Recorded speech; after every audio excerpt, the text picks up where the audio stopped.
All right, welcome back to Senate Avenue Brewing. Welcome in, everybody, the home of the finest craft beer going in Houston, Texas. A big thank you to the Chelsea Blues and everybody wearing a jersey, including Dynamo. Thanks for coming out tonight. This is the beginning of having a lot of fun tonight. We'll give a pair of tickets away to the Argentina-Honduras game and maybe even a second pair. So we'll increase your chances 50%. Thanks, everybody, for coming in. There is only one person in this room tonight that's played with and against George Best. You're going to meet him. He's got incredible stories. He's an exceptional coach and a former professional soccer player from Manchester, England. So you'll meet him in a little bit. His name is Ken Fogarty, and he's in the house. Big contributor also to the Houston soccer scene. Matt Pursley's here representing the supporters group, the Houston Blues, who are over here. So thank you, Matt, for coming tonight. Nestor Enriquez will be our first guest from Univision right over there tonight on the program, and we'll talk to him about the World Cup, its impact, Univision, what they're doing with it, and what they're doing in the future with soccer coverage. All right, 713-780-3776 is the number to call in. Show is always presented by John Daspit and the Daspit Law Firm. It's daspitlaw.com, and a big thank you to them because they've helped to get soccer on the radio or football on the radio or football for many, many years. So big thank you to John Daspit, the Daspit Law Firm, our presenting sponsor. And, of course, Senate Avenue Brewing, the mayor, Andrew Mitchum, out here, huge soccer fan. Give him a round of applause, because each and every month he's the one bringing you live radio out here. So this is where you're going to want to watch the World Cup.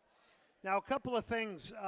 Transmission is down currently, so you will have to pick up the show streaming-wise at ESPN975.com, on the ESPN app, or what is it? That's the other one, Andrew, HD radio? 97.9 HD2. Thank you, Brian. So, Brian, Brian, normally our producer's out here as the engineer here tonight. So that's kind of the rundown. That's what we got going on here tonight. And that's where we're going to start. Okay, a couple of things here we want to get after. Over the weekend, Barcelona got a 2-0 victory over Real Madrid. They win La Liga. Not a surprise, 2 goals in the first 20 minutes. Marcus Rashford, Ferran Torres, if you saw that goal, tremendous little flick from Danny Olmo, into the path of Ferran Torres to pick up that goal. So we all heard the issues in the dressing room at Real Madrid. It's an absolute mess. Huge egos.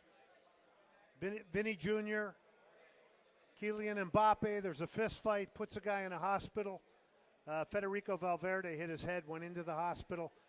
Both Valverde and Aurelien Tchouameni both got fined $500,000 for the fight in the locker room. The question is, was it worth it? So if you think back at Real Madrid, the power is in the players. It's not in necessarily the manager. That's why Xabi Alonso was booted out quickly. Supposedly he was brought there to bring a little order to the team. He's out in a New York minute because guys like Mbappe, Vinny Jr. want him out. That's the power that the players have when it comes to Real Madrid. So it's the owner and the players. You wonder why you take the job as a coach. You also would wonder why you wouldn't take the job. But that was the problem. So both the team buses coming into that game got attacked by fans, both the Barcelona bus and the Real Madrid bus. Another sideline to this, it's the second straight La Liga title for Barcelona. No trophies this year for Real Madrid. That's a big deal when it comes to Real Madrid. And Hansi Flick, the manager of Barcelona, his father passed away like the night before the game, El Clasico. So there's a lot going on there. Barcelona ends up being the best team in La Liga this year. There are other teams that won titles over the weekend. That includes, in Greece, AEK Athens, AEK. Aarhus in Denmark in the Superliga. That's the first time in 41 years for them. That was a really cool story. We mentioned Barcelona. Bayern has won it in Germany. Inter Milan has won it in Italy. PSG has won it in France. And we know we got a UEFA Champions League final between Arsenal and PSG. Here in Houston, we will have 7 World Cup games, if you can believe it. 5 in the group stage, starting with Germany, Curacao, and then we will have 2 knockout stage games.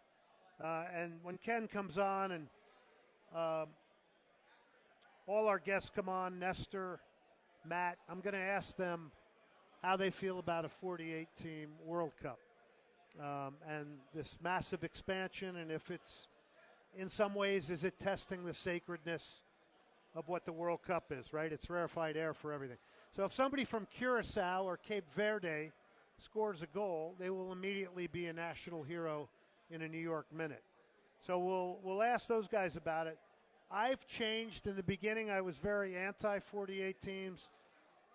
The world of sports is about expansion. It's about commercialization. It's about dollars, and it's not only it's not only soccer. It's it's WWE. It's a lot of things. Without getting too deep into that, when I will like the expansion of 48 teams is when we get to the round of 32. And Adonis has just walked in from Diversity. Check out this shirt Adonis has got on. This is his company. This is our new Soccer Matters shirt. What do you think of that? Yes or no? Give us a round of applause if you like it. Look at that. In a bunch of different languages. He came up with that. I came up with the naming of it, but he came up with the design. How about the black and white one, Adonis? That's the one I'm putting on. Yeah, look at that. That's nice. That's nice. You could wear that on the Milan runway, you know, with a nice jacket. Versace, Armani, Gucci, whatever. All right, Adonis. Adonis is coming on later. We're going to talk T-shirts, soccer, culture with him, and Diversity, right? How do you spell the name of your company? Diversity, if you want one of those shirts. That's a little shameless promotion. But we're proud of those shirts. I'm going to be wearing mine, trust me. All right, so let me get back to it here. So when we get to the round of 32, you basically have 16 single elimination games. Now that's when it's going to get wild because there'll be upsets, there's consequence, there's all the things that come with that. Once we get through the 72 first-round games, that's when it's going to get really, really interesting. And I'm looking forward to hearing what the guys are going to say tonight about that. Okay. So you saw the Dynamo get a 4-1 win at LAFC. Good win. Good win. Very, very good win. Now I'm going to be the mayor of Reelsville. That's not going to happen very often. The reason that happened is because you had a very naive LAFC, and the Dynamo sat deep in a low block, perfectly played in transition, deserved everything they got, but LAFC was a mess. So I'm just tempering that because every MLS team will have watched that game, and Real Salt Lake will have watched that game. And anybody who doesn't defend against the Dynamo in a low block or a deeper block to tease them out, not sure why they have a job maybe, because that's where they can hurt you. And the reason they're dangerous in transition is, number one, Lawrence Anali, who for me was exceptional in this game, has been exceptional as an outside back, not a position he was expected to play, has embraced it. Anali was exceptional, and Guilherme. So when you have these two guys and you defend in a low block and you win the ball, they can get out front very, very quickly because of the way they run without a ball. Then there's the way they run with a ball. They can run it out of their own half of the field. So this is very key in the transition. And what happens is LAFC is backtracking. They're trying to recover. They're trying to get organized. And Jack McGlynn's just kind of drifting behind the attention cover. They're trying to get organized. And Jack McGlynn's goals were phenomenal. So it was a great win for the Dynamo. The rest of the season, it's going to be interesting to see how MLS teams tactically play against them. Now, the other benefit of that low block is your center backs can stay in the middle. Ortiz, and the new kid from Argentina, Resch, who comes from Seton Hall University. That makes them better.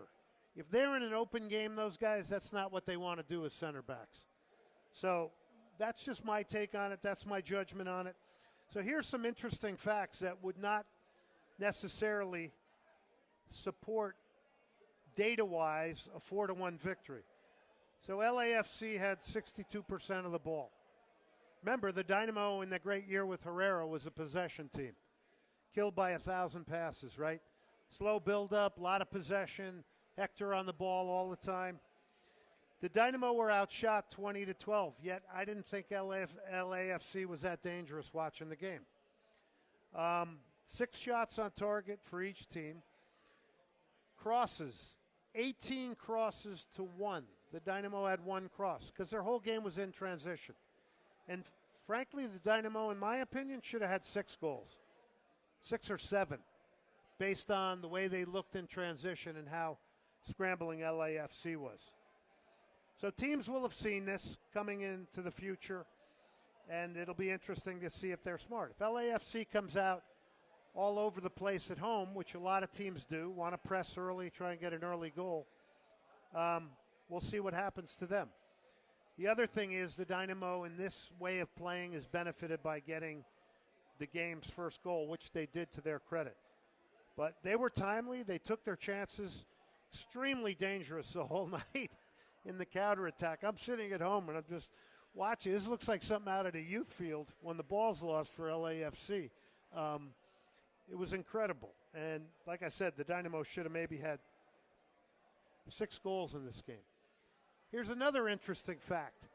Coming into that game, the Dynamo were 26 out of 30 in the league in goals scored, right? They only had 13 goals up to this point. With these new signings like Guilherme, who's been outstanding from Brazil. Nobody knows who he is. I hope they decide to market the guy eventually. And Mateusz Bogusz, who's played for Poland, who used to be on LAFC and scored against them. They really haven't promoted these guys, but I wouldn't have said we would only have 13 goals. Now that leads us to our designated player who makes $2.5 million a year. They spent $6 million to get him on a transfer fee, and he has no goals in, I think, 11 games now. The Dynamo are 6-5. Now it's not as big an issue when you win 4-1, but it'll be interesting to see if this way of playing tactically will hold with all these creative guys you got. Because you got buy-in right now. They're working hard defensively. It's not necessarily, I think, what they want to do. They'd rather be in a more open attacking system. But this is the way Ben Olsen has done it in D.C., so it doesn't surprise me that it's reverting to this, and it doesn't surprise me, maybe based on the personnel that you have, that this can be very successful. So we'll see. Time will tell. Okay, 713-780-3776. You got to go to the stream tonight on ESPN975.com. You got to go to the stream on the app, the ESPN 97.5 app, and you got to listen to it on HD radio as well, right? Right, Brian? Yeah, anyone hearing us is already hearing us on there, so we're good. Yeah. Okay, so tell your neighbors then. Tell your neighbors and friends. 713-780-3776. Here's a big moment in world soccer. First female to ever win a Bundesliga match. How about that? Her name is Marie-Louise or Lois Etta. She is the Union Berlin manager, and she got a 3-1 victory, and Union Berlin got a 3-1 victory in a big moment over Mainz. So that's opened some people's eyes around the world. As far as the Dynamo, by the way, reminder, they're at RSL on Wednesday. That is tomorrow. And in Liga MX playoffs, you got Cruz Azul Chivas. And then Thursday, you got Pachuca and Pumas with Coco Carrasquilla. I will also mention this. If you missed the interview I did with the former Mexican national team head coach Jaime Lozano, you missed a great interview. So go back to the podcast and check that out. It's an excellent interview, player development, pressures of coaching the Mexican national team, A lot of really interesting stuff in there with Jaime Lozano. Very nice guy, very humble guy as well. This is Shattered by the Rolling Stones, and as we go to break here, we are going to talk about a place called Slip Sliders, 1802 Bins. It's right near the zoo, Herman Park, and the museums. Perfect spot to hit up if you're down in the cup as well. If you go in and you mention Soccer Matters at Slip Sliders, my name, soccer, wear a jersey, you get 15% off the bill. These are made-to-order sliders. They're not sitting around. They're made to order. They're on DoorDash and Grubhub. It's called Slip Sliders. Every protein you want, seafood, chicken, grilled chicken. I like the Swiss Miss, which is protein with beef, and I also like the Shrimp Shack, which is kind of a shrimp patio. Brian's had some of them when we brought them in studio. They're exceptional. So that's Slip Sliders, 1802 Bins, down in the Herman Park area. We'll take a break. It is a Cactus music break with the Rolling Stones and Shattered.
This is Soccer Matters on ESPN 97.5 and 97.9 HD2. Brought to you by the Daspit Law Firm, DaspitLaw.com. Broadcasting live from the mobile Huntington Bank Studios, located at Senate Avenue Brewing Company in Jersey Village. Here's Glenn Davis. All right, welcome back to Senate Avenue Brewing, and let me tell you, the best award-winning craft beer going. It's right here. By the way, in June, we will introduce a Soccer Matters beer, which is going to be a lot of fun to tie it into the World Cup and everything else. So Andrew Mitchum and company will be conjuring up that great beer. I heard it's going to be nice, a nice, light, refreshing type of beer. This is Senate Avenue Brewing, 16,000 Dillard in Jersey Village. Great spot. This is going to be a key area to remember, because this is where you're going to want to watch the World Cup if you're out in this area, or even if you're not. You're going to want to come out to Senate Avenue Brewing. By the way, the food is exceptional as well. They don't skimp on the food. Tonight is, I believe, Bulgogi Bowl night, which is, me and Brian like that one. Very good, very good. It is their take on a great Vietnamese dish, so it's exceptional. So a big thank you to Senate Avenue Brewing. And we've been coming out here many months now. I'm not even sure now. We've been coming quite a while. About a full year. Yeah, about a year. Andrew Mitchum said, I'm getting ahead of the World Cup, and we really appreciate it, and we have a lot of fun every time we come out here. Quick word here, 30 days to go to the World Cup. You can witness it in the most anticipated grand style you want. Ticket-inclusive hospitality packages.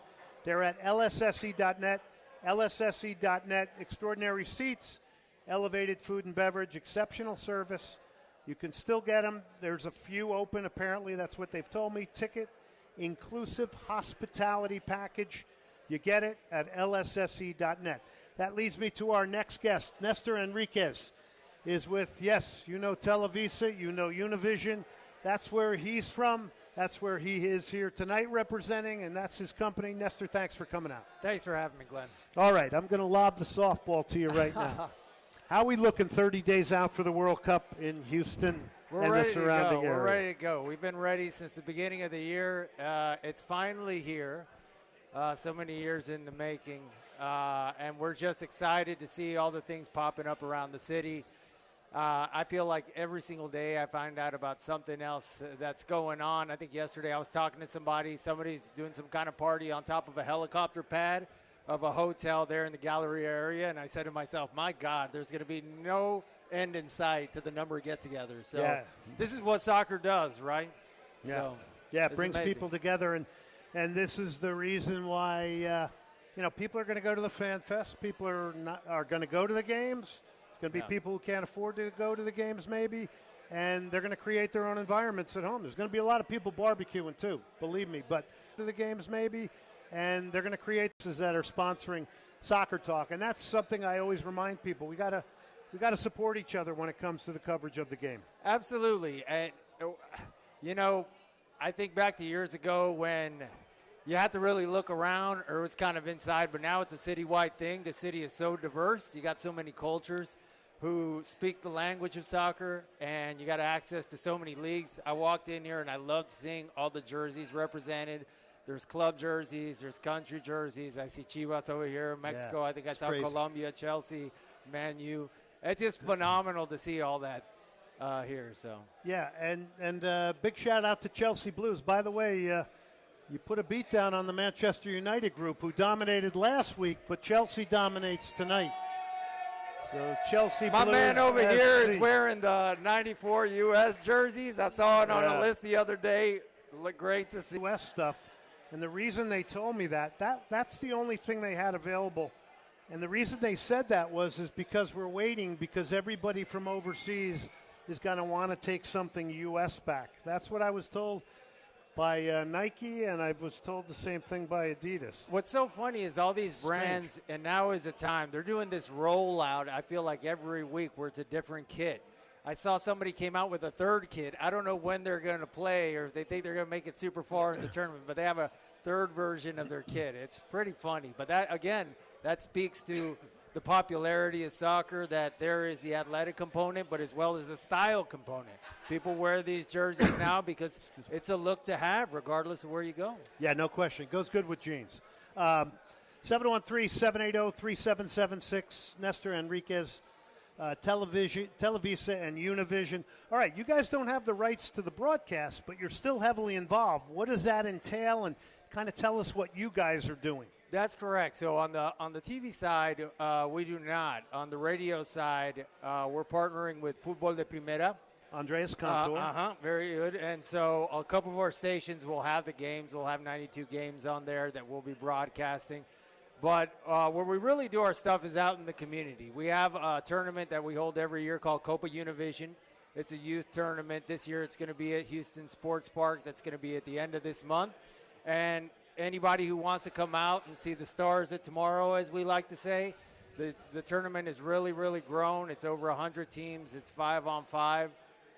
And we have a great time with it there. We'll have a couple of players, ex-players for autograph signing, obviously activities and everything like that, opportunities to win jerseys, balls, all kinds of stuff. So Nestor Enriquez, Televisa Univision on site here tonight at the incredible Senate Avenue Brewing. And part of the reason I like Senate Avenue Brewing is reminds me of a kind of a beer garden a little bit, because you get every type of person here. Great soccer fans, you got families coming in here, you got people after work, just a great mix of all ages. So if you're in the Jersey Village area, it's Senate Avenue Brewing. It's a great community, and this location is right off the freeway, which is really, really, really convenient. Like you said, they got a great menu here. So, all right, tell me about soccer viewing habits.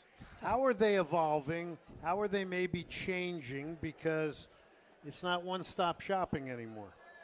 It's not. There's so many ways to catch a game, and I feel like with sports, you got to watch it live, but you have so many. I want to say like bite-sized moments that you see afterwards. The traditional norms still stay the same. People jump up. People yell at the TV. People scream at or if their you're favorite if you're non-favorite Elvis players. Presley, you put a few bullets in the TV. Yeah, so nobody those got norms that, 'cause continue. none of these people were born and knew who Elvis Presley was. Those norms still continue, but watching with friends or future best friends, right, is always the norm. And now, like I said, you see the jerseys, so it's pretty transparent. And I feel like at the same time, too, is you used to go into let's say a place that was pro one team, like an English pub, and you walked in there with a Brazil or a Mexico jersey, depending on the matchup, and you had to keep it down. But now they encourage you to jump up and down and cheer and do everything you want, because it all adds to the flavor, right? It's that discourse of soccer. Again, speaking the universal language of soccer, it's the passion. So I think that's really, really, really grown over the years. And in a city like Houston, it's not just required, it's encouraged. Yeah, well put, Nestor. I like the way you talked about that. What about our community in this city? Because, I came here in '84. It's completely different now. There are people from all over the world. There's 2.5 million soccer fans plus here in Houston. I think businesses need to know that. Now you got a lot of people from Venezuela that loves the game. You got people from Africa. It's really a lot of different, incredibly diverse groups, to your point. Does that change the way you guys do anything on Televisa and Univision? Other than being aware of how passionate they are. We're going into the community. And the passions for the community are obviously soccer. They're going to be sport. But then you got food, you got music, you got multiple passion points. But in terms of how it's grown in the city, phenomenally is all I could say, and wonderful. I remember when I was growing up, you played soccer, but soccer really wasn't in schools and stuff. And so if you did play and they knew you played, you were that kid who plays the other sport. But now it's everywhere. It's in every league. Like I mentioned earlier about the jerseys, the kids wear the professional jerseys to the school. And in terms of going into the different communities, there's so many youth leagues, adult leagues now, serious ones too, like semi-professional leagues, and so many academies now. I'm even seeing some popping up of some European style, like school, like academic, but soccer-first academies.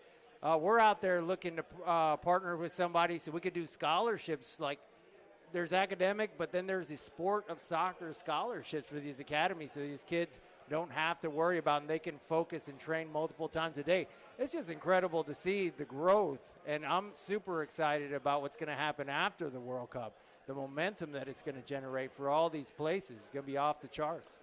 Yeah, so I've listened to people talking about Houston and saying, this is a legacy moment for us. Of course it is, because it's a World Cup. But there's been legacy in this city since the late 60s. I agree, 100%. Professional teams, visits from Pelé, West Ham United, Real Madrid, first ever game in the Astrodome. Professional teams in all these different time periods, which weren't as conducive to now with the Dynamo when it comes to having a base and the growth of the grassroots, everything that you just explained. This will enhance it, in my opinion. And soccer's not going away, and you're gonna, if you're a business, you want to do business with it. It's not. In fact, it's going to keep on growing, and I got to tell you, all these places are going to pop up, and places like here that really have a focus and an emphasis on soccer, and that's what I love about Andrew when he brought this place out. Is that was a big deal. He takes his family out. He's always taking his family out when we got our professional team here. It's just wonderful. There's a real passion across the community. It's really come of age. No question about it. All right, so I lead you into the Houston Dynamo. How come they're not more connected to the Latino community? And you're a marketer. Put on your hat, and I think I know what you might say because I know how I feel about that. I'm going to let you tell me what would you do if you were in their front office? So for us, and I'll speak on our end, and this is something we do with them, because obviously we broadcast the games and everything, but we're always knocking on their door for us and our community to really get access to the players. They're the secret sauce. They're the stars of the team that can really connect with our community. And by that I mean like the Spanish dominant players. So Herrera's back. He's done some unique content with us. Any player that's come in, and Ponce you mentioned earlier from Argentina has come in.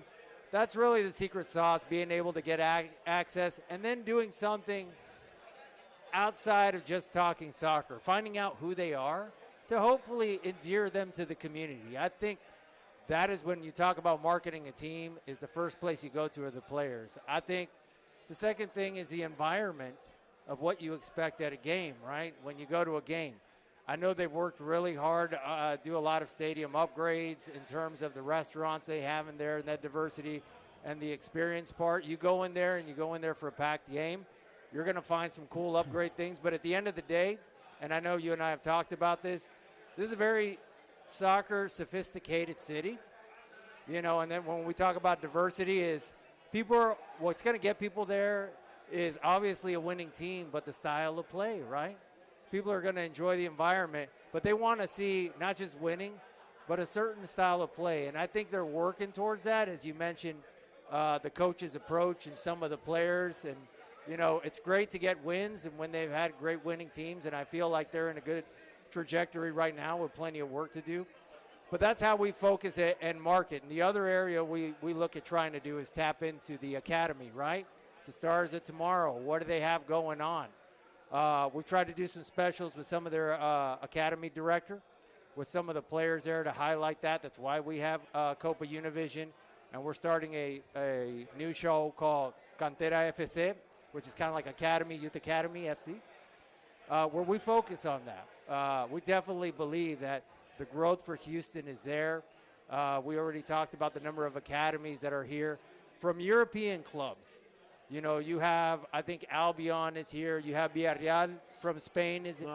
Albion used to be the Hurricane Soccer Club. Okay. I ran that. But that was a merger with the name. That's not.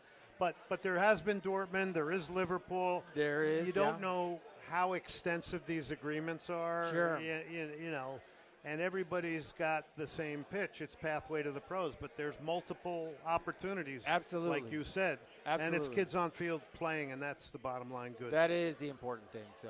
All right, I'm going to take you into what's the most emerging Latino sort of audiences now in Houston? Because I live near Washington Avenue in the Rice Military area, and one day I walked out, and there's all these Columbia jerseys at this place, and of course we know what Columbia's done at Energy Stadium. Yeah, 100%. What's the biggest emerging group?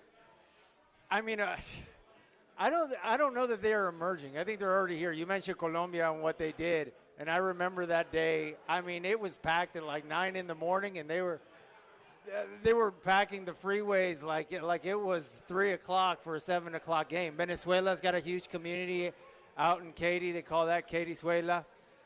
There's a lot in the Woodlands. Yeah, there's out a lot of the Woodlands where we're out in the southwest part of town there in the Galleria, just on the other side in 77036. You have the Central American audience there. So a lot, quite a lot. Let's give a round of applause to Nestor Enriquez for making it out here tonight. Televisa, Univision. He doesn't have World Cup tickets. Leave him alone in the break. Thank you, Nestor, for coming out tonight. We appreciate it very, very much. All right, we're going to continue on here, and that's good stuff from Nestor. We had a lot more we could have even talked to him about. So we thank him for his expertise from one of the big companies in Televisa and Univision. All right, couple of things here. Massive international soccer match coming to Texas A&M, June 6th. Defending world champions Argentina. They're taking on Honduras. Argentina is playing at College Station. You notice these colleges and universities now thinking about soccer. A&M had Brazil out there. Saturday, June 6th, Kyle Field. It's Argentina, Honduras. So that's Messi, Julian Alvarez, Rodrigo de Paul, Emi Martinez in goal. It's all the big stars coming right before the World Cup. You get your tickets at roadto26.com, roadto26.com. Again, that is Argentina, Honduras, June 6th. Tickets, roadto26.com. We're going to give at least a pair away here tonight. Okay, so that's that. Hugh O'Connor's Pub, I-10 in the Marquee Entertainment Center. On the way out to Katy, it's on your right-hand side. Hugh O'Connor's, great, all kinds of the English pub food, bangers and mash, you name it, they have it. It's a great, great spot for watching. We're going to do a World Cup celebration event out there to open it up, and that'll be live radio out there as well. Take a break. We'll come back. We got more to come here. Ken Fogarty, who has played with George Best, believe it or not, is up next.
You're listening to Soccer Matters, on ESPN 97.5 and 97.9 HD2. brought to you by the Daspit Law Firm, DaspitLaw.com. Broadcasting live from the mobile Huntington Bank Studios, located at Senate Avenue Brewing Company in Jersey Village. Here's Glenn Davis. And Ali, what a response to that mistake. Palencia on the back foot, and Ali back from McGlynn on his left foot. Oh, what a goal! Goodness. Take a bow, young man. Jack McGlynn with an absolute world-class finish.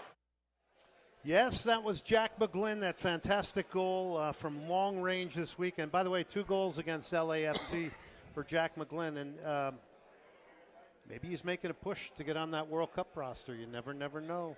You never know what's going on in the mind of a manager. Quick here, I do want to remind people about, that is the wrong read. Here is the correct read. First of all, we're at Senate Avenue Brewing, 16,000 Dillard in Jersey Village. 290, you take the Senate Avenue exit. Andrew Mitchum is the mayor. He loves the game. He loves the Dynamo. We have got a number of different great things going on here tonight, especially with guests. Incredible food. It's Belogi Bowl night tonight, and if you wear a soccer jersey, you can come in now with a soccer jersey on. You get a free craft beer, and it is exceptional. Again, it is 16,000 Dillard in Jersey Village. Quick hit here for Cactus Music, Houston's historic record shop. I believe there will be people going to Cactus Music that are coming in from around the world, just like out here, hopefully, to Senate Avenue Brewing. The best in vinyl, pre-loved and reissued. CDs are kind of making a comeback now as well. Cool T-shirts. That's 2110 Portsmouth. Quinn and Company, a great place to hang out. Okay, with that, I bring in, well, first off, I'll say good friend. We've known each other for quite some time now. I do believe did we play against each other in the ASL? Could have been a long time probably, ago. Yeah. Where were you in 76? I'm not sure. Okay. I was an embryo then, so I wouldn't really with cleats. He is an embryo with cleats. All right, so he does have a great sense of humor, so be ready for that. Big shout out to our guy Fidel for bringing the World Cup trophy. Thank you, Fidel. And Sean here from U of H, who's just won a couple of awards for his coverage of U of H sports. So congratulations, Sean. Thank you again. Yeah, Sean, I'm very proud of you and all the work you've been doing. I've been reading it. All right, so Ken Fogarty played at Stockport County. He played on the Fort Lauderdale Strikers in the North American Soccer League. If you remember back in those days, the New York Cosmos were full of superstars. The likes of Pelé, Giorgio Chinaglia, on and on it went. But there was one other team in the league that was stacked with superstars. Gerd Muller of Germany. You had Teofilo Cabillas of Peru, who at the time was one of the all-time leading goal scorers in the World Cup. And then, of course, you had the legendary George Best. And then the guy who had to hold it down and do some of the defending was this guy. He's Ken Fogarty. Let's give him a round of applause, everybody. Thank you. Louder, louder. Hey, there we go. All right, let's not go over the top. That's enough. All right. Thank you. Another side note to Ken. He's done a tremendous amount of coaching and working with youth in Houston, influencing both players and coaches. All right, let's just start it off. What's it mean having the World Cup here in Houston? I think it's absolutely brilliant. Think about it, Glenn. The 2 biggest events for me in soccer. One at the club level, Champions League, coming up soon, which is great. But we've got the World Cup here. I mean, obviously Canada, Mexico, the US. But if this doesn't give the game, I think the game's come on an awful lot in the last few years. Like youth soccer in Houston has grown tremendously. But this, I think this, having the international game here in the obviously in the US and Mexico, Canada, it's going to give it such a boost too. But what a thrill, what an honor to have the best teams in the world with the best players in the world here in our country, and certainly in Houston, but all over. Phenomenal. You couldn't measure it. Scientific instruments have yet to be devised that can measure just how good this is. So every youth coach should be out there using the World Cup right now as a bar, talking to the kids about it, watching it. Are you going to games? Are you watching it on TV? You know, absolutely. It's a coaching asset. You should be videotaping every game that you can't attend. But I just think as a cultural experience, wonderful. As a soccer experience, even more so. Yeah, it's super exciting. He's Ken Fogarty. We're going to get to the Fort Lauderdale Strikers in a minute, but Ken also was an assistant coach of the Kansas City Wizards before they changed their name to Sporting Kansas City to Bob Gansler. And he also coached the team on an interim basis. And the reason I know is I was calling that game on television that night when Ken was stalking the sidelines. Who influenced your career? Pardon? Who influenced your career? Going way back. Well, I think generally, I lived in a different country with a different culture, and you were immersed in soccer, Glenn. So the game, everybody played in the street every day, all the time. But I actually went to Stockport County as an apprentice, and there was a guy there called Steve Fleet, and he had the youth team, and he had the most influence on my career. What he taught me in those 2 years in terms of on the field of defending, positional play, decision-making, what he ingrained in me, and plus my own natural ability, caused me to have a career up to this day. So I cannot be grateful enough to Steve Fleet for all he showed me, all he taught me, and the time he invested in me. You were coached by men. Yeah, but knowledgeable men that knew the basics of the game. I mean, the lessons I learned from 15 to 17 as an apprentice carried me for the next 40, 50 years. Yeah. As a player and as a coach. And that's stuff that when I got in the pros, I was probably learning when I got in the pros because Sure. Peter Carr was my roommate. Yeah. And I played next to him in the games, Carlisle United. And that's when I started learning all these little things that simplified Sure. the game, positionally, everything. You were learning that at 15 to 17. I was learning it 20 to 22, which, it's different. Do you know, I must confess this. Playing for Stockport County at that time, which was a 4th division club, right? They're not where they are now. Now they've got new stands, a new injection of money, and they've come up in the league. But at that time, it was the worst thing that could have ever happened to me, the style of play, but also the best thing. It was the worst in the sense of, Glenn, everybody would push up. There'd be no room to no room to play, no space to play. It was 100 miles an hour. Yeah. But then when I moved away from that, when I got picked to play for the Republic of Ireland youth team in the European Championships, it was completely different. It was 50% slower. It was so much easier. And coming over to the NASL was similar at the 35-yard line. Yeah. So the game was stretched out, and it made everything so much easier. Yeah. So the worst thing that ever happened to me also turned out to be the best thing that ever happened to me. Now, how much of this was your love of the game as a kid, or how much of it was, hey, this is a way forward for me as an occupation? Yeah, that's a great point. I was speaking to an audience member earlier on, and I was saying, Glenn, if I hadn't been a professional soccer player and then become a coach, so my whole life was immersed in soccer, I'm so fortunate to have done that. I have no other life skills whatsoever. I have no other job skills. I'm sure I'd have found something I would have adapted and adjusted. But you know what's funny, Glenn? I will say this, and I say this with modesty and humility. I knew when I was 9, 10 years of age, I knew I was going to be a professional soccer player. I don't mean I hoped or I dreamt, I knew. Because you would play against 12, 14, 15-year-olds, and you were just different. Yeah. It was just a little bit different for you, so. Talk about your strengths and qualities as a player. I know them, but talk about them. I think I read the game very well.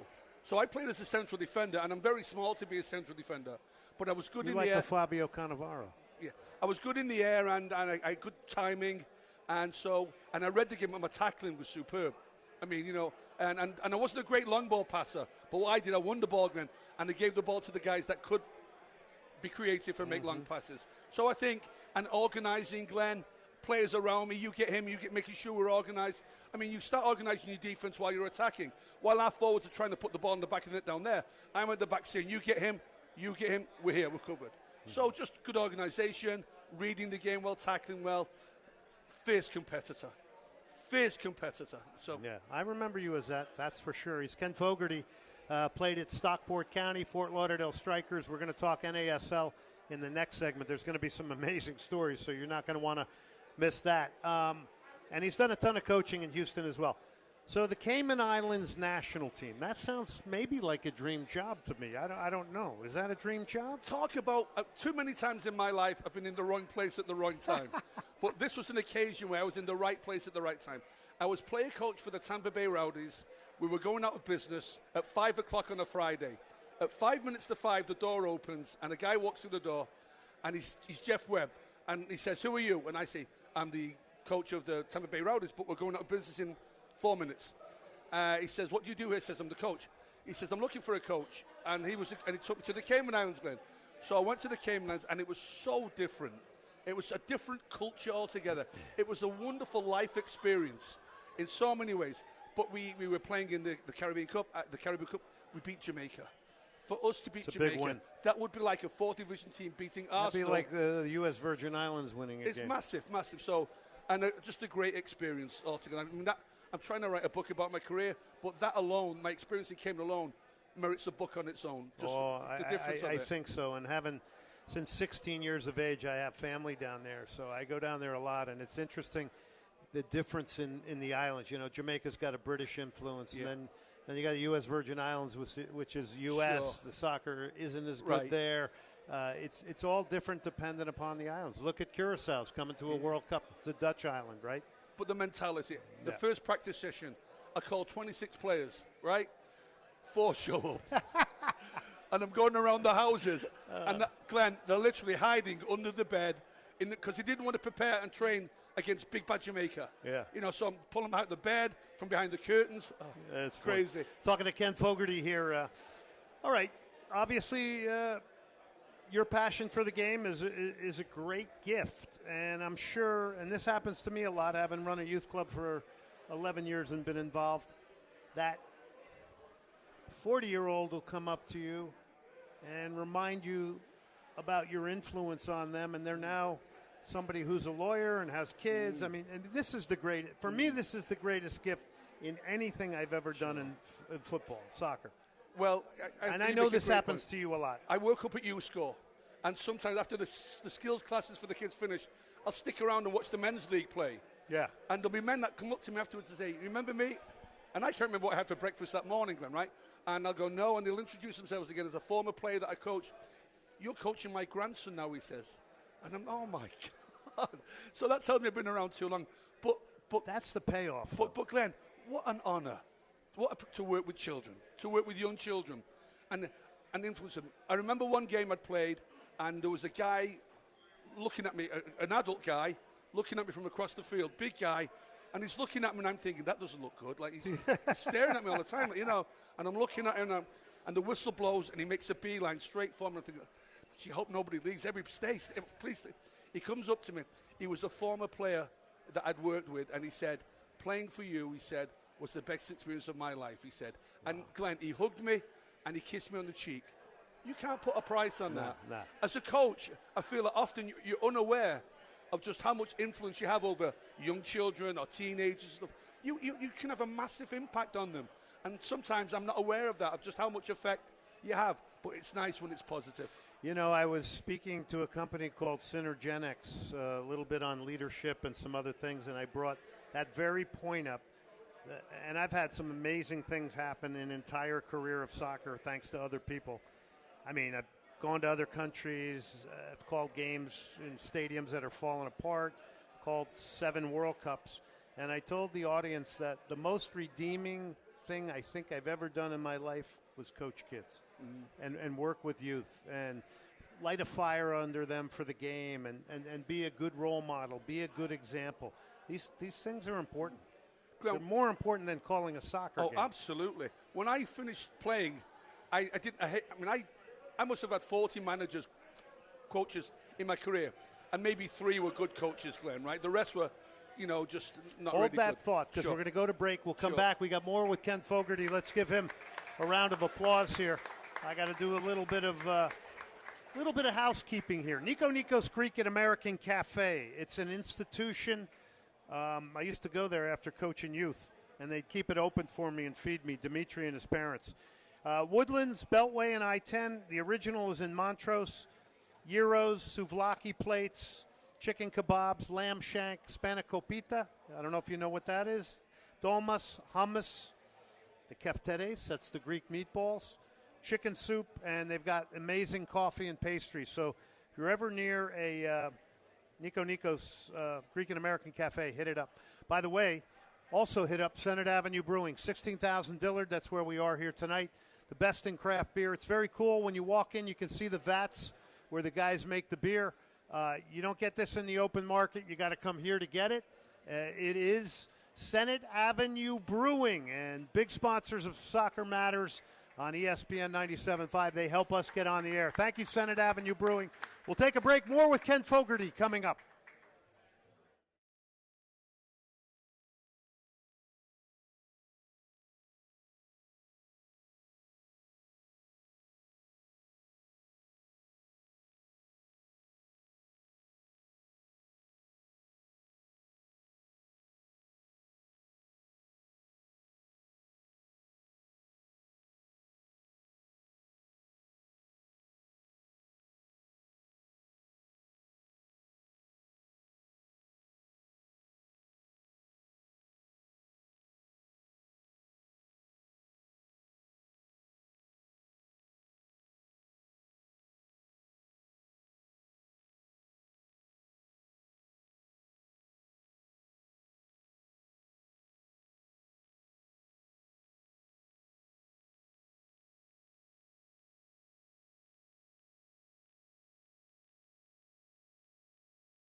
That's where we are, Senate Avenue Brewing, 16,000 Dillard in Jersey Village.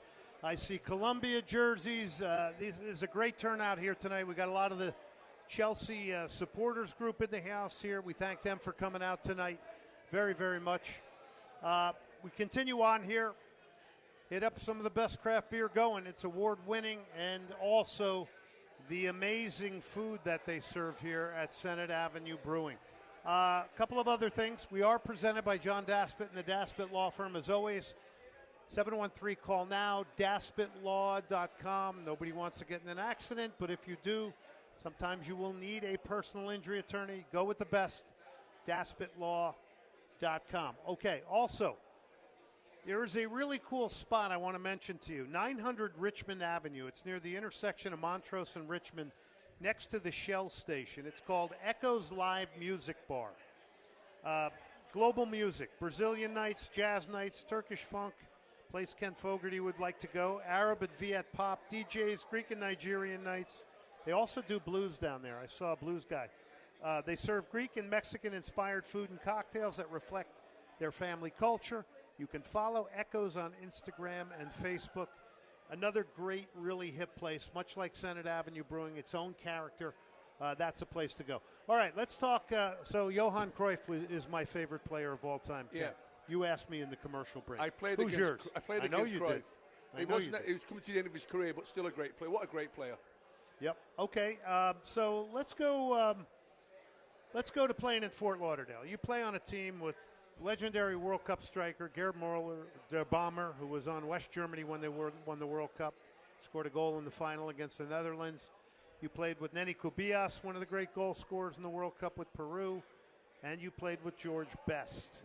Now, at that time, I would position the Fort Lauderdale Strikers, your team, as the second most star-laden team in North American Soccer League after or next to the Cosmos.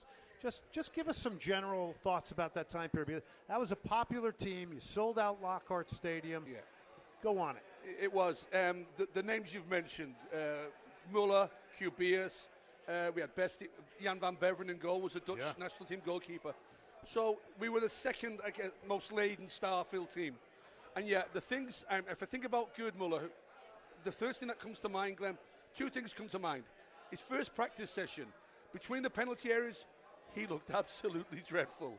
He was shocking. You were scratching and think, that's not Gerd Müller. That's going to be a guy wearing a Gerd Müller mask, surely. But when he got in the box, unstoppable. He was unstoppable. But the most impressive thing about Gerd Müller was he was the most humble, gentle, down-to-earth man I've ever met in my life. He was for his record and his reputation, the nicest man you could have ever met. Kubias was the same. Kubias was known as the second Pele from South America kind of thing.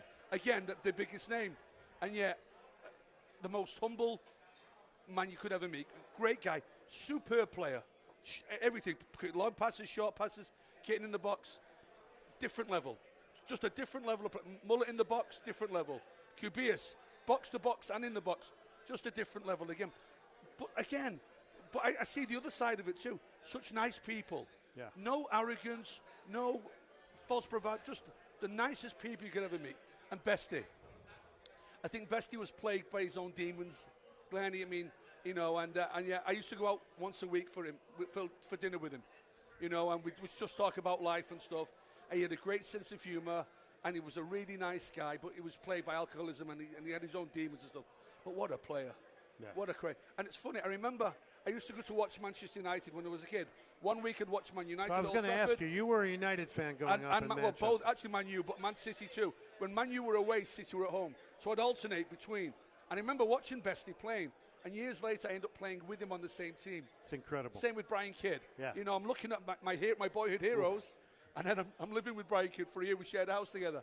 So, but the nicest people. Well, what a striker he was. Oh yeah, he was great around the goal. Scored in European Championships for them when they beat. I'm not sure who they beat. Was it Real Madrid?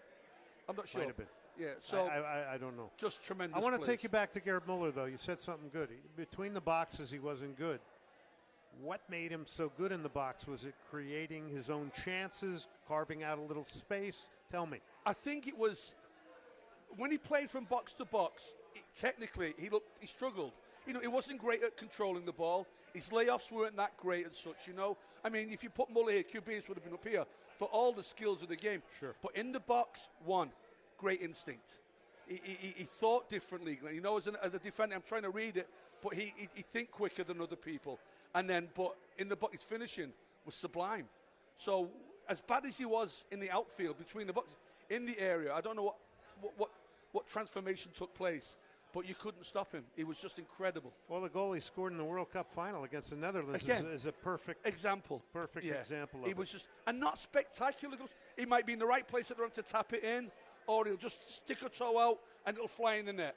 You know, I remember one time he shot and hit four of our players in the practice game. It bounced off four of us and went in the net. Still went in the net. Unbelievable. Great goal, Garrett. That's all. So when you trained against him, you had to mark him in training. What was it like? I mean, is he looking for you in the box with his arms? Well, Glenn, to be what's honest, it like?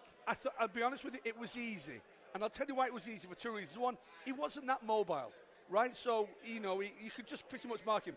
But he saved his game for the games. He didn't really put that much effort in practice. It's not like he was working on his finishing all the time. I think it came naturally to him. But he saved it for the games. And when he was in the games, unstoppable. Yeah, that's incredible because you have to have a coach who sees that too in order to you know I mean it was just but the nicest man you could ever meet. Yeah. You know, I remember we played it. So let's talk about Bestie. So Bestie was incredible, but he had his own demons. So he fell out with the coach Ron Newman, took his shirt off, threw it in his face. So we traded him to San Jose. The following week we play San Jose, Glenn. Right, just ironically. Yeah. So we're playing. Glenn, he picks the ball up on the halfway line. I know this goal. He goes around about 7 of us, right? And I'm the last defender, and I'm thinking, I've got him. I'm not going to dive in. Stay on your feet. And he cuts back again, and he puts it in the back of the net. You know, it was unbelievable. Thomas Rongen was in that segment too, right? Yeah. Thomas. The defending before he got to the penalty area could have been better, but it was just. Yeah. I think I've got him, and he's gone. Just the change of direction in that one sequence is I incredible. got a call from a radio station in England one time, Glenn, right? And they said to me, "What's your greatest soccer memory?" Right? Yeah. And I said, "It's easy." Straight away, I'll tell them. And this is what it was, Glenn. Glenn, several years later, I'm in a bar in Manchester, and I'm talking to a friend of mine who was the best man at my wedding, actually, a guy called Chappie. And I said to Chappie, who's your favourite player? He says, Frank Worthington. No sooner does he say that, Glenn, than Frank Worthington walked through the door. 1,000,000-to-1 shot, right? Incredible. 20 minutes later, he says to me, who's your favourite player? Bestie, has to be Bestie. 10 minutes later, a throng of people spilled through the door, and at the centre of this throng of people, Bestie, right? Unbelievable. So he's down about 15, 20 yards away at the other end of the room. And it was like a Hollywood movie, Glenn. There's the break in the crowd, and he looks at me, and I look at him, and I nod, and he nods. Just acknowledge each other, go like that. I turn around, I carry on talking. He comes up to me, Glenn, behind me, turns me around, and he hugs me, Glenn, and he kisses me on the cheek. And he says, Fogg, great to see you. That, for me, arguably the greatest player in the game ever, arguably. He comes up and hugs me and kidding. Are you kidding? This was like a god to me when I was a child, Yeah. And so just the fact he came up and he hugged me and he kissed me. Glenn, just, can't measure that. Unbelievable. We're talking to Ken Fogarty, played with George Best and other superstars at the Fort Lauderdale Strikers, came over from England. Lifetime of amazing achievement and experiences in the game of football. So give me a funny North American Soccer League story. You got a funny one? A funny story? Yeah, a funny story. Does anything come to mind, or a good story for my listeners? I'll give you 2. Okay. The first one, no matter how big your reputation was in the game, everybody was victim of sensitive humor. You could nobody was sacred. Yeah. I came out the locker room. I leant against Gerd Muller's car. It was a maroon Mercedes, and it moved. He hadn't put the handbrake on, Glenn. So I looked, and I pushed it, and the wheels were set at such an angle, it went in the perfect semicircle and disappeared between 2 cars further up. You couldn't see it. So I went back into the locker room, and I'm saying, Gerd. I said, my car's been stolen. And Gerd had a helper called Alex. I said, Alex, call the police. My car's been stolen. Gerd, do you have the Mercedes, right? Yeah, it's gone. He comes out. He's Scheiße. And he's storming up and down. We call the police. Police come. And everybody starts to pull away in the cars, Glenn, and there's his cat. He looks, so stuff like that, Glenn. Did he get angry that time? No, we laughed it up. But you know what else, Glenn? Everybody was victim. Like Van Beveren, Cubias, Best and Muller. Oh, yeah. I got nails, and I nailed the shoes to the locker where they used to get changed. So when they went to pick the shoes up, I'd nailed him to the locker. But the English guys always had great. Like Peter Carr would look at a guy who just got a haircut and said, he'll go like, "Hey Julio, when are you getting that finished? You know, That's when are right. you getting your haircut finished?" So Van Beveren comes in. Van Beveren's a world-class goalkeeper. By the way, I just want to remind people, Jan van Beveren, world-class goalkeeper, was living and working between Dallas and Beaumont. Yeah. Working with the Beaumont Youth Soccer Club. I mean, That's right. It's incredible stuff. But go ahead. So it's his first day in the locker room, Glenn. So I mean, I thought this was a bit infantile, but I went along with it. So a couple of players get down, and they're saying, let's see how many Olympic push-ups you can do, how many Olympic sit-ups you can do. And what happens is, Colin Fowles lay down, we put a towel over his eyes, somebody held his ankles, and he strained against the towel for like 5 seconds. And then when you pull the towel away, he pretended he couldn't get up, right? Because it was just a joke kind of thing, right? So a second player got down. So Van Beveren says, "I can do that." No, Jan, I don't think you want to be doing this, Jan. So he gets down. I put the towel over his eyes. Roy Wigermanson gets over him, pulls his underwear down, and then Jan's straining it, and then I pull the towel, and Jan shoots up. His nose goes straight. Oh, for God's sake. So everybody was like subject to that kind of stuff, you know? All right, World Cup, 48 teams. Yeah. Expansion. Pro or con, do you like it? Do you not like it? Well, I do like it. It's 104 games in total, I think, right? It's 104 72 first-round games. Yeah, but 104 total, I think, with everything. I think. Yeah, I do like it. On the one hand, you might say it might dilute the quality if quality countries are qualifying, you know, not qualifying, the ones that qualify aren't really good enough, you know. But then again, there's another side to that. If it excites the people of that country and lights a fire under the soccer in that country, you build on that kind of thing. So I'm all for that, Glenn. I'm a fan of it. And do you worry it doesn't stop, though? Because you've already heard people talking about a 64-team World Cup. There's 190 countries in the world. Right, 195. I mean, come on. I agree. What point does it not become special? There has to be a point. And special. if it's these intellects and suits making the decision for the sport, it's a worry. Yeah. So I think you have to find a balance, Glenn, between it being inclusive and then, but at some point it has to be exclusive. You can't have everybody in. It dilutes the quality. Yeah, who doesn't like the Cape Verde or the Curacao story? We all love that. Yeah. But the other part of it... for a vacation. Yeah, the other part, well, you know, for their country, this is a big deal. And if they go any lower, the Cayman Islands will be getting in there. You kidding me? You score a goal or you win a game or draw a game, you're making history. I know. You're making history. I know. By the way, okay. But Glenn, doesn't it just delay the inevitable? The superior teams will find their way to the latter stages of the tournament. Yeah, because you got 12 groups of 4 teams. The top 2 advance, that's 24. Yeah. Then you get 8 third-place teams. There's a heck of a safety net in the first round. Right. And you're really only doing that to eliminate 14 of the 48 it's a good point. teams. It's a good point, yeah. So I'm sure they'll review it again in the future. I'm sure they'll review it after this tournament's been held. Yeah, absolutely. All right. That era in the NASL, what do you wish people knew more about? Because it was different. The sport wasn't in the grassroots in America. Like, I was fortunate I had a coach who took me into ethnic areas.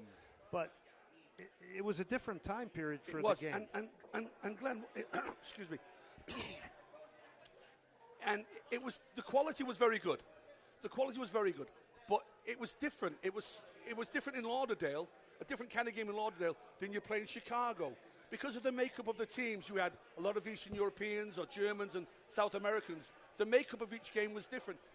We were very much South American influence. So we were playing South American style against maybe Chicago that had a German or a Polish style. So it was a clash of playing styles too. But it was good quality. And people dismissed the league to a certain degree. But I thought the quality was really very good. All right, LamontBrands.com. That's where you can get Soccer Matters hats, LamontBrands.com for your printing needs. We got more to come. Hey, let's give Ken Fogarty a big round of applause for making it out here tonight. We thank him very, very much. Thanks. As we go to break again, Lamont Brands, all your printing needs, T-shirts. Tell them you heard it on Soccer Matters. But we're going to talk a number of things coming up here. We got more guests to come. We'll take a break. It's Senate Avenue Brewing, 16,000 Dillard, the best in craft beer, the best fresh food you can get out here. It's Belogie night, so if you're still hungry, you want to get out here. It's Senate Avenue Brewing. Victor Arises in the house, and that means you got a radio show.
This is Soccer Matters. On ESPN 97.5 and 97.9 HD2. Brought to you by the Daspit Law Firm, DaspitLaw.com. Broadcasting live from the mobile Huntington Bank Studios, located at Senate Avenue Brewing Company in Jersey Village. Here's Glenn Davis.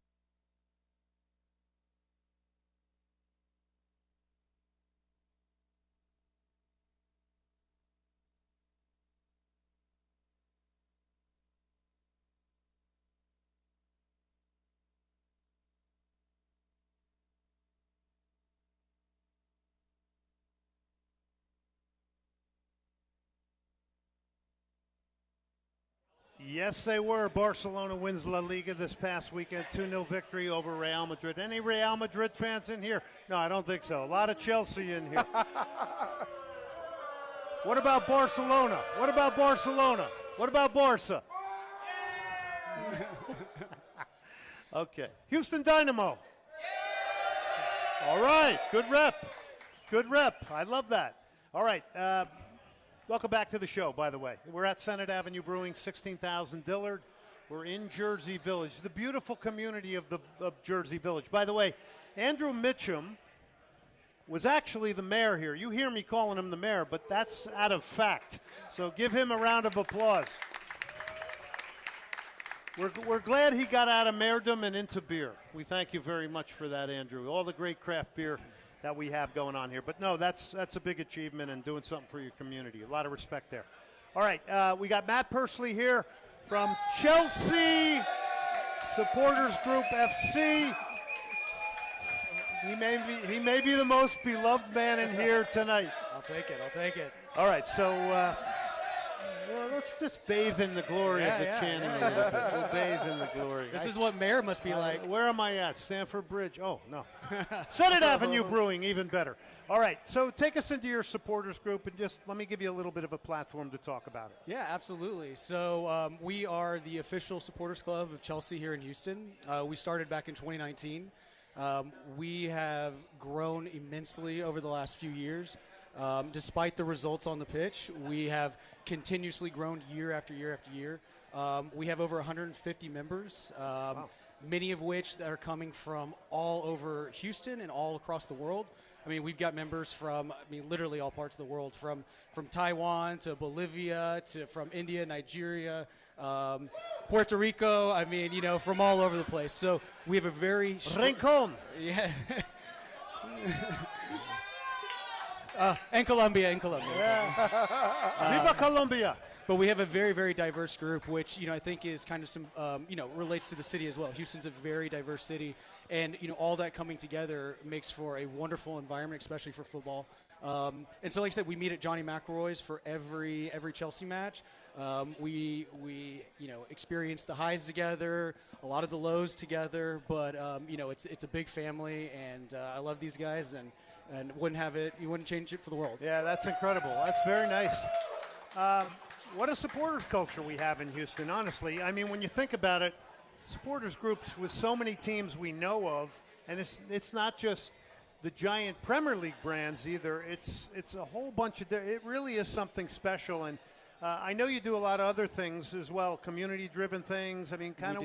We do. So we love any opportunity we get to be active in the community, whether it's trying to, raise money for nonprofit organizations, whether it's toy drives, clothing drives, you name it, right?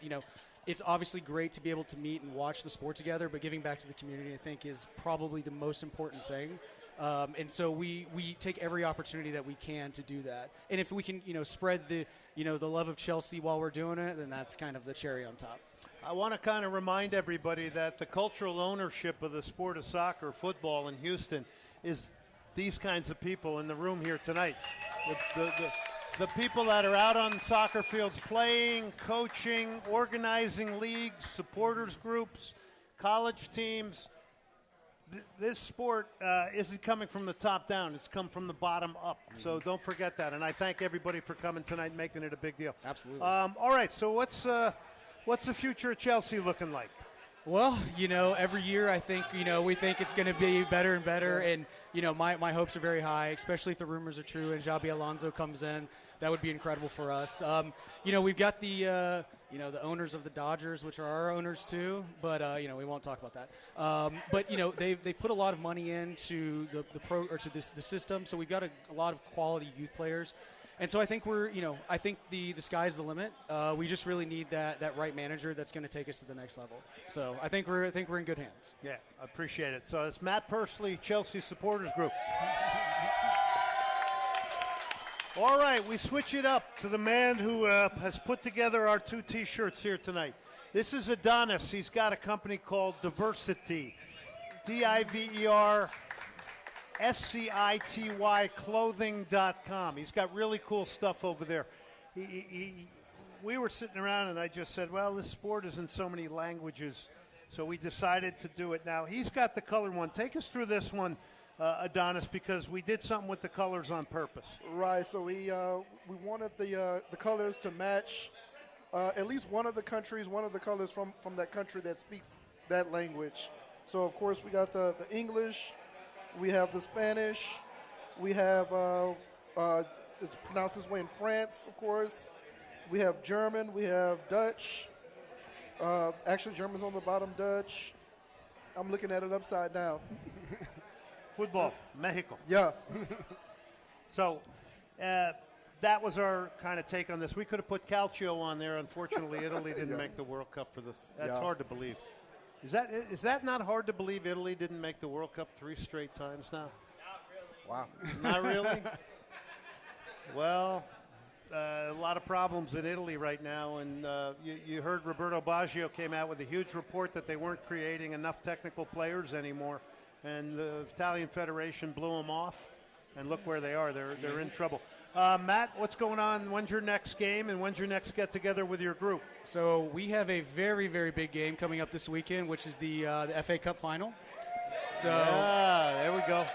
Yep. Another year, another time Chelsea's in a final. So now we're playing Man City this weekend. It'll be at 9 a.m. Central. Like I said, we meet at Johnny McElroy, so we'll be there early. We'll be loud. We'll be proud. We'll be cheering on our boys. But yeah, FA Cup final, so hopefully we can bring some silverware home. Well, you could help Arsenal, I guess, with a result over Man City, right? Well, we don't want to help Arsenal at all. No. Well, you're helping somebody depending on that result, right? Well, if we win that game, it'll put us into Europe, which right now we're kind of on the outside looking in. Need the European money. So yes, it'll put us into the Europa League. Because right now Chelsea's sitting in 9th. We've kind of had a really rough last 2 months. 1 point out of I don't know 20. So not been too good. But yeah, so FA Cup final this weekend will be a nice big one, a big one, and hopefully we can get that victory. All right, Adonis, tell me about Diversity City clothing for my audience and listeners. I know about it, but I want you to tell them about it. So basically, I created Diversity. It was 2016. I wanted Houston. This was right before Harvey, I believe, Hurricane Harvey. But I really wanted Houston, as a native Houstonian, to have its own brand that represented who we were as a city. I grew up here in Houston, born and raised, and a lot of the brands that we wore, they were from other cities, especially like New York and LA. And what I realized about those brands was they told the story of those cities where they originated from. So we were telling other people's story by wearing their clothing here. So it was really a goal of mine to make sure that Houston had an identity that we could latch on to. Even when we were traveling abroad, you could have something that you felt good about putting in your suitcase. You could dress it up, you could dress it down. We didn't have any of those basics. And so I got that started. 2017 was Diversity's breakout year. And basically we make just compelling clothing that tells the story of the city. We have some Astrodome themed stuff. Of course, the soccer themed items. We have NASA. We have a lot of astronaut themed items. But they're all very unique. Something that you wouldn't necessarily find in an academy, but something that looks like it's original. All right, so we got a thumbs up for these, right? People like them? Okay, good. So it's diversityclothing.com, and that's with DIVERSCITY. City's in there. City's in there. So, all right, how can people join your group, Matt? And are you actively trying to get more Chelsea supporters? Oh, yeah. How does that work? Oh, yes. How does that work? Yes. We welcome all Chelsea supporters. Houston's a big city, right? So we understand that sometimes it takes, a 30-mile drive to come in, and I get that, sometimes isn't very appealing on a Sunday morning. But, any supporter in Houston or even anywhere, honestly, always welcome to join us. You can find us on Instagram, Houston Blues SC. But just stop by Johnny McElroy's. They have our contact information as well. Like I said, I run the organization, and I'm quick to answer if anyone has questions.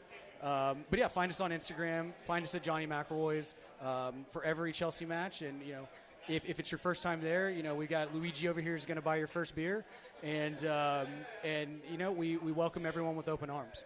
Also, these two guys, I thought Lukaku was here when these two guys walked in the room.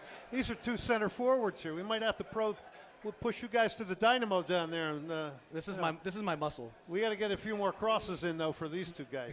Hey, thanks for coming, everybody from the Chelsea Supporters Group. Great job coming out here tonight, making a big atmosphere at Senate Avenue Brewing. And also, don't there you go.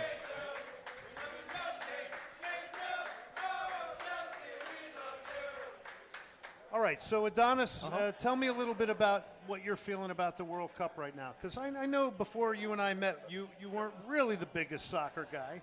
Right. Definitely, for one, I'm glad it's here. It feels like it came very, very quickly. I know we've been doing a lot of planning over the past months. But, man, to be about a month or so? About a month and a half? 30 days. 30 wow. days. So it's kind of surreal for me because I really don't know what to expect. Just because Houston hasn't had an event of this magnitude, no. The only thing that's kind of comparable is the Super Bowl, but it's far beyond that, obviously. So I'm just excited. I'm hoping that I've prepared enough. All of us are as a city, and I'm really glad that Houston really gets the opportunity to have something like this here. And I know it's really going to change the scape of Houston for years to come. Yeah, it's exciting moment. Matt, what about you and your guys? Like you're gonna be watching the World Cup. I would imagine the Chelsea Blues are gonna watch it together, right? Oh yes. No, we're very excited for the World Cup. Fortunately, Chelsea season ends and then the World Cup begins, so we're just going straight into more football, which is great because that's what we love. And fortunately, our bar actually was recommended by Men in Blazers as one of the best soccer bars in the city. So they're gearing up for the World Cup. We're gonna have all sorts of stuff there. So I personally am very excited.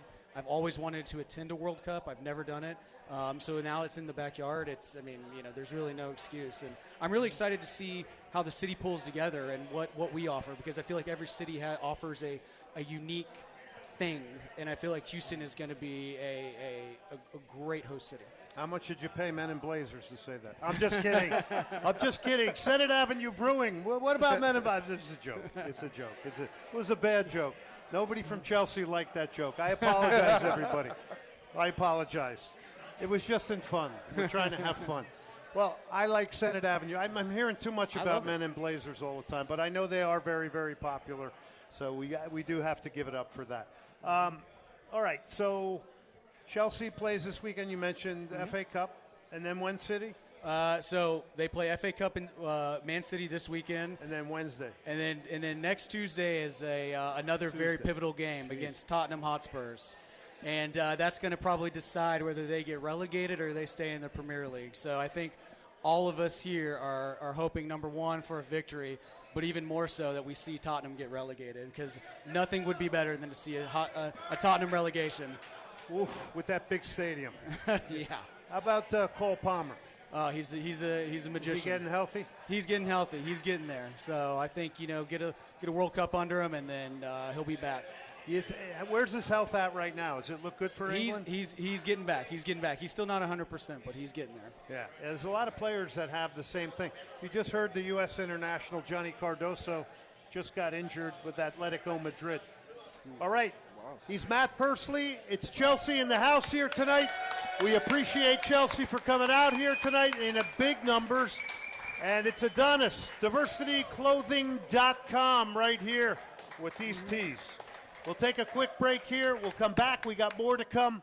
It's Soccer Matters from Senate Avenue Brewing, 16,000 Dillard, Jersey Village. Take a break.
You're listening to Soccer Matters, on ESPN 97.5 and 97.9 HD2. brought to you by the Daspit Law Firm, DaspitLaw.com. Broadcasting live from the mobile Huntington Bank Studios, located at Senate Avenue Brewing Company in Jersey Village. Here's Glenn Davis. Guilherme trying to dictate traffic. Plays it across. Lovely ball. Inali gets it to McGlynn. He's done it again. Champagne football from Houston Dynamo. This is becoming a rout. 4-1. 4-1 Dynamo victory. Jack McGlynn with a pair of goals, putting himself in contention to make a World Cup roster in 2026 for the United States. Would be a great late game option off the bench, is what I think. Anyway, great win for the Houston Dynamo. Really just absolutely stung LAFC in transition. 4-1 victory there. Bouanga did not play for LAFC, but the way they defended, I'm not sure that would have made much of a difference. Echoes Live Music Bar, celebrating global music with a wonderful mix of Brazilian jazz nights, Turkish funk, Arab and Viet pop, DJs, Greek and Nigerian nights, 900 Richmond Avenue, near Montrose and Richmond, next to the Shell station. Very cool spot. The food there is a mix of Greek and Mexican-inspired food and cocktails that reflect the family's culture. It's a really cool setup. They have DJs there. It's all different genres of music down at Echoes Live Music Bar, and the food's excellent as well. So it's a great spot, and they got a good following. It's Echoes Live Music Bar. Two great friends of mine, and also the show.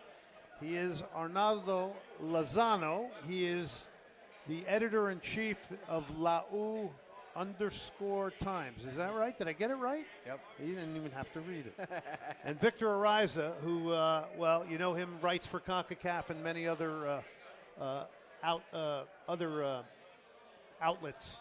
Also is the brains from a production standpoint around these videos we've been doing about Houston. I don't know if anybody's seen any of them, but we've been to the Port of Houston.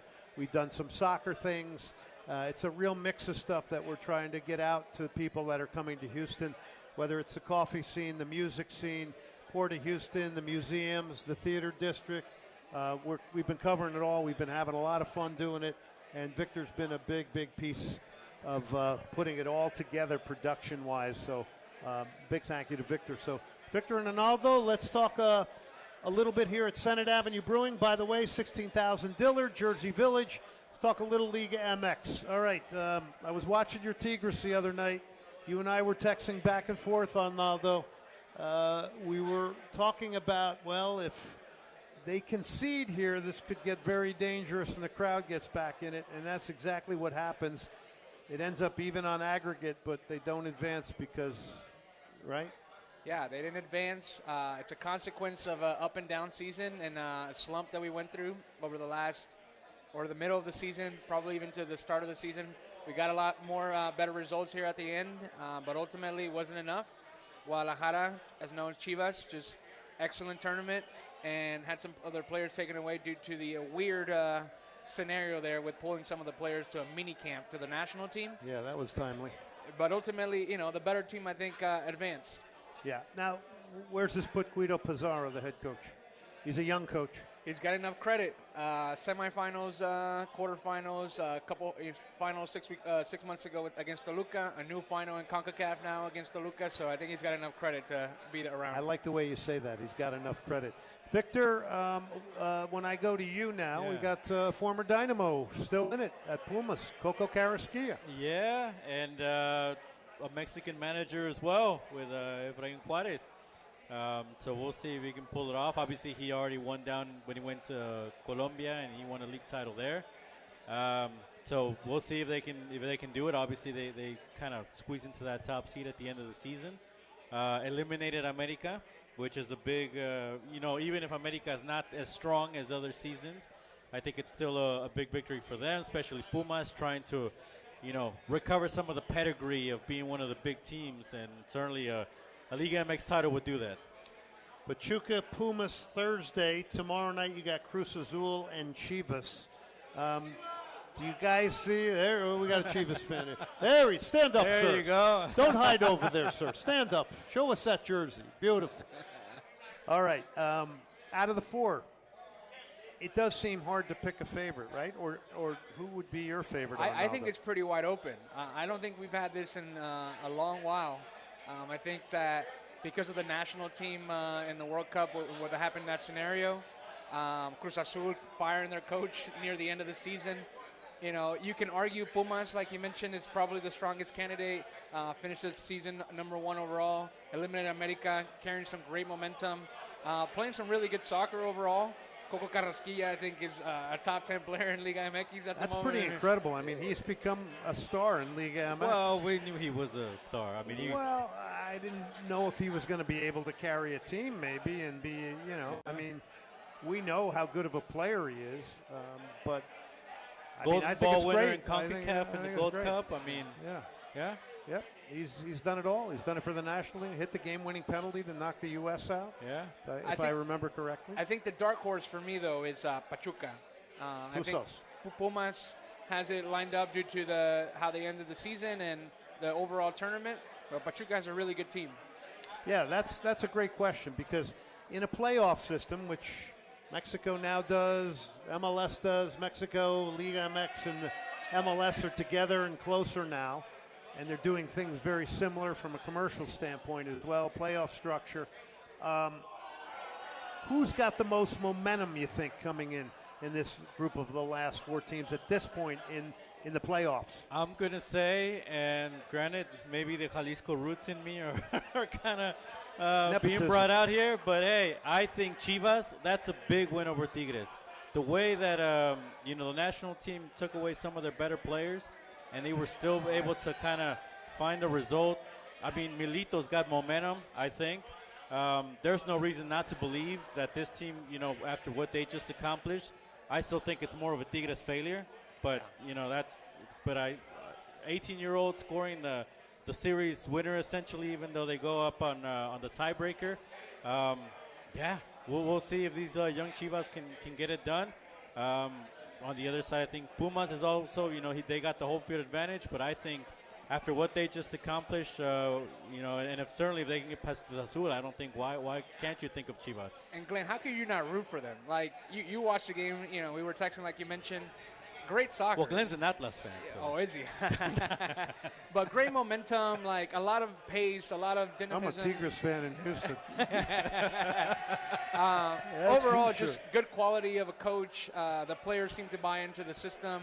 And you can't root against a team full of Mexican players, to do well. So, good point there. I think that they do carry some momentum. Yeah. And they have a chip on their shoulder. Yeah, because we all know momentum in a playoff setup. I mean, it's great. Yeah, Pumas is at the top of the table, but momentum can carry teams in a lot of places, and it's about finding it at the right time. It's the same thing with the World Cup. We here in the U.S. and and Mexico. U.S. and Mexico are both hoping to win their first game and grab the momentum of a country and nationalism to propel them forward in a World Cup. How much does this hurt the Tigres fans, the Libres y Locos? How painful was this against Chivas? Come on, I want you to express to my listeners how painful this can be. How much are you suffering, Arnaldo?